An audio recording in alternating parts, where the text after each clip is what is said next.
Our panel, Javier Manjarres, managing editor of shark-tank.com. That's the great political website. And he is coming to us from the Newsmax newsroom. Meantime, in the nation's capital, from Newsmax, Washington, it's our good friend Rick Ungar, the senior political contributor at Forbes.com and the host of Steele and Ungar on Sirius XM Radio. So, Rick, to you first, trained as you are in the law, do you agree with the assessment of Judge Napolitano that we have surrendered our civil liberties, that we are less free and less safe than we were before 9/11? As much as I don't like to disagree with my good friend Judge Napolitano, and he and I have had this discussion often over lunch, I do disagree to some extent. I understand his point. I understand how some of the laws we passed, Patriot Act, do put a bit of a chilling effect on these rights and liberties. But at the same time, as I go through my day and I compare what was it like when I went through my day before 9/11, I got to be honest and say I don't feel any distinction in the liberties that I have. I've always felt free in this country. I still feel free in this country. So I do, the judge and I have this discussion. Yes, I understand the legal points he makes. At the same time, I'm not feeling my freedoms impinged upon. Javier, this is the big question. Where is the balance between personal liberty and national security in your mind? Well, look, unfortunately, I'm going to have to agree with Rick 100%. I don't feel any, I feel pretty safe. That's not unfortunate. Yeah. but look, he makes a point. I see Judge Napolitano's point. But look, there needs to be a trade-off here. We have a lot of civil liberties which we're all appreciative of. But after 9/11, things changed. The whole dynamics of how the world functioned changed, and our civil liberties were at risk. Now, the trade-off here is national security. If we don't have a national security, we don't feel that we have national security, it affects our economy. Guess what? It's going to affect Americans in general, and they're going to feel less safe, and it's going to affect everything we do. Now, as far as as far as our civil our liberties, you know what? I don't think they've been trumped over. I see their point on the Patriot Act, but these are necessary evils, I believe.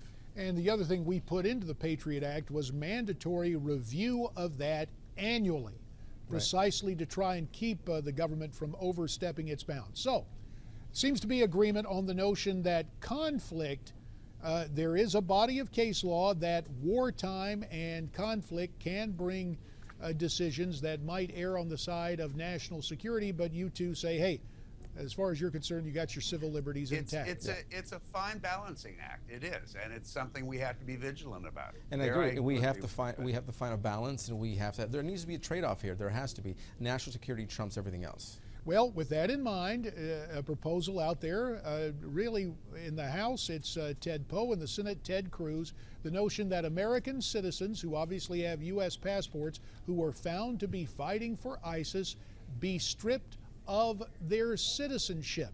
Should that happen without due process, even for that kind of association, as odious and possibly as dangerous as it might be? What do you think, Rick? Go ahead, Rick. Go ahead. You have to make some distinctions here. If there is an American who identifies with ISIS, look, we may not like it. I certainly don't. But at the same time, that is their right as an American. If there is an American who leaves this country, travels over and joins ISIS and becomes a soldier, I am totally okay with stripping them of their passport because they're traitors. They're at war with the United States. That is a completely valid reason to take away someone's citizenship. And they fall under the realm of enemy combatants. Javier, your take? I agree 100%. I got you again, Javier. Again, I have to agree with Rick. I mean, he's on a roll today, But look, I agree with him. And again, these are traitors. And as far as droning them, I'm all for droning them, but I think we should go a little further. I think if we can capture these people, maybe show some love and do a little waterboarding while we're at it. These people deserve nothing less than that. These are no, Rick, you agree with me. These are enemy combatants, like you said. They're terrorists. They're traitors. You know what? And like I said, they deserve nothing less than waterboarding or even sending them out to the desert to roam free. But yeah, they deserve this. JD, you know what I think you pick up, and being serious, Javier and I are agreeing on these issues. These are not liberal conservative issues. These are nationalistic issues. These are issues where if you're an American, and we may disagree on what's best for our country, but it is all of our country. If you are an American, you approach it as an American. If somebody means to hurt my grandchildren, it is not about liberal and conservative. It's about, I'm going to hurt you first. Point well taken, Rick. Let's turn to an area where there may be some disagreement, Javier. Speaker John Boehner, talking yesterday about the president's plan, says when it comes to defeating ISIS, someone's boots have to be on the ground. Javier, your take on what the speaker had to say. Well, I agree. Right now, President Obama is looking to his proxies, which is now the Free Syrian Army, which before he thought he discounted them as just being pharmacists and and teachers and doctors. But look, he doesn't want to put American boots on the ground. But realistically, he has, and he is going to with these military advisors, because eventually these military advisors are going to have to give some kind of report on what needs to happen. And I think with 31,000 plus of these jihadists in Iraq and Syria, eventually we're going to have to, the bombing is not going to be enough. I think Senator Marco Rubio and former Congressman Alan West said, and Alan West would know because he served in Iraq, you need American boots eventually on the ground to do the cleanup work. Maybe not Americans, maybe a broad coalition as Obama has sought, but you need to have train troops on the ground to do, like I said, the cleanup work, because how are we going to be able to judge if the air war, the air campaign is actually working, just bombing, doing what Clinton did back in the Balkans and just bomb? You can't. You have to be, people have to be on the ground to do the cleanup work, and through that cleanup work, you're going to have skirmishes. They have to be ready to fight. So, Rick, the point has been made earlier that I believe Senator Ron Johnson of Wisconsin on this very program says, hey, wait a minute, we already have boots on the ground in terms of Americans. My suggestion to the politicians like the senator is there's nothing to be gained by having that kind of a discussion like, oh, wait, we know we have some boots on the ground, and we also know that that's not really what we're talking about. Look, the honest answer here is this.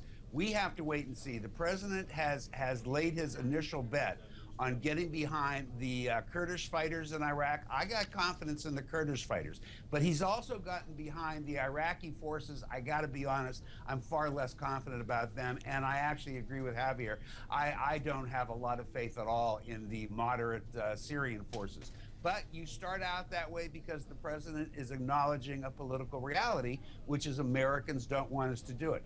If it works, fantastic. If it doesn't work, we are going to have to address this issue of whether American or allied boots have to join the fight. If they have to, they have to. So if you're really going to be serious about this, all these guys should leave the politics behind and the criticism behind. Watch carefully, see if the strategy works. If it doesn't, don't fool yourself into believing that it may not require something different going forward. Well, I appreciate what you have to say, your appeal for silence from politicians, but these folks have votes and these folks have constituents. And yeah, but they're also supposed to do what's in the interest of their country. Well, certainly, but again, we've been down that track before, how that seems to go away. About a minute remains, very quickly. Was Secretary Kerry wrong when he said, oh, well, I wouldn't call it a war, when he gave that interview yesterday, Rick? It's politics. Of course it's a war. It's better from the political point of view, given the current mood of the country, to call it an anti-terrorist whatever. Look, these guys have gone well beyond, when I say these guys, I mean ISIS. They've gone well beyond simply being terrorists as we've known them in modern history. They are now forming and have formed an actual state right smack in the middle of the Middle East that I like to call Jihadistan. It is well beyond that. And yeah, we're at war with it, but you can't be shocked when you see the administration wanting to soften that word. All right, fair enough. Last word on this particular portion of the program to Rick Ungar. Rick, we thank you. We know you're busy there in Washington. Good to have you. Javier, we're going to have you stick around. And to you at home, what's your take? Why don't you tweet me your comments on what you've just heard at Newsmax TV?